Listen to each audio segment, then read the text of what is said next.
विरारच्या global सिटीमध्ये भाजपाच्या कार्यक्रमात एका महिला पत्रकाराला धक्काबुक्की केल्याचा धक्कादायक प्रकार समोर आलेला होता आणि यानंतर मनसे, उबाठा आणि बहुजन विकास आघाडी एकत्र आलेली आहे आणि आजपर्यंत या आरोपीला अटक केलेली नाही। माझ्यासोबत माजी महापौर आहेत रुपेश जाधव। काय सांगाल सर, काय ही परिस्थिती आहे? परिवर्तन झालंय? मी तेच सांगतो ना, या वसई तालुक्यामध्ये आता एक नवीन परिवर्तन चालू झालेलं आहे की 2:30-3 वाजता पण महिला जर आली रस्त्यावर, कधी गाडीतून येऊ दे, ट्रेन मधून येऊ दे, ती सेफ होती। आता जर एखादा आदिती सिंग, एक उत्तर भारतीय महिला आणि पत्रकार आहेत, तिला सर्वजण ओळखतात, जर ती सेफ नाही मिळत, तिच्यावर जर अन्याय अत्याचार होत असेल आणि त्यासाठी माझे आमदार आणि सर्व कार्यकर्ते, सर्व पक्षीय लोक पोलीस स्टेशनला जातात, त्यांच्यावर 125 जणांवर गुन्हा दाखल केला आणि ज्यांनी ऑलरेडी जे कृत्य केले त्याला आता पकडलं पण नाही। हे काय, हेच परिवर्तन आहे का?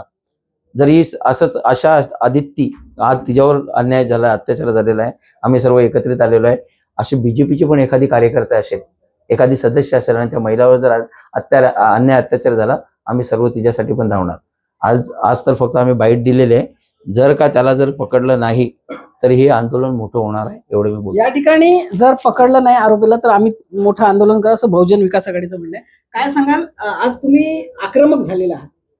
तुम्ही त्या दिवशी पण बघितलं, तुम्ही पोलीस स्टेशनला होता, जेव्हा माजी आमदार सिद्धेश ठाकूर हात जोडून साहेबांना विनंती करतो आणि त्याला किंमत नाही देत, म्हणजे आम्ही फक्त बघत होतो आणि मग त्यांना आम्हाला शिवसेनेचं रूप काय असले दाखवायला लागलं आणि दाखवलं। आणि आज पण आम्ही पोलिसांना विनंती करतो की आम्ही संयम राखलाय आतापर्यंत, तुम्ही 2 दिवसात जर तो आरोपी नाही पकडला आणि आमचे कार्यकर्ते जर त्याला शोधून आणलं तर तुमच्या पोलीस स्टेशन पर्यंत सेफ जाईल याची काही गॅरंटी नाही, एवढंच मी सांगणार। तुम्ही आता पत्रकार परिषदेमध्ये जो हे केला, दावा केलेला, काय सांगाल, आरोपीला हे का नाही शोधत आहे? सरकारला घाबरतात, सरकारच्या दबावामध्ये आहे।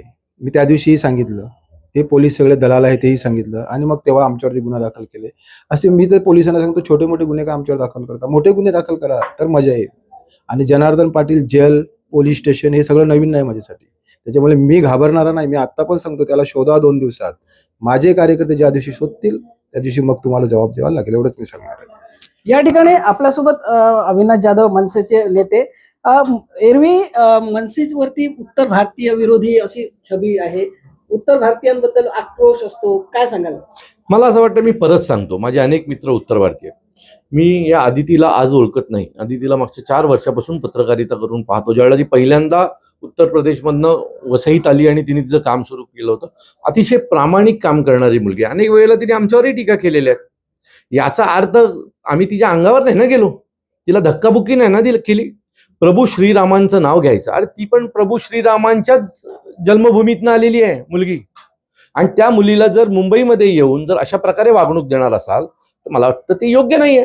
आज तुम्ही उत्तर भारतीय, बिहारी या लोकांकडे प्रभू श्रीरामाच्या नावाने मतदान करून नालासोपारामध्ये जिंकून आलात। आज त्याच एका उत्तर भारतीय मुलीची अशी परिस्थिती असेल तर मला असं वाटतं, मग कुठे गेलं ते रामराज्य तुम्ही वसई विरारमध्ये आणणार होतात, ते गेलं।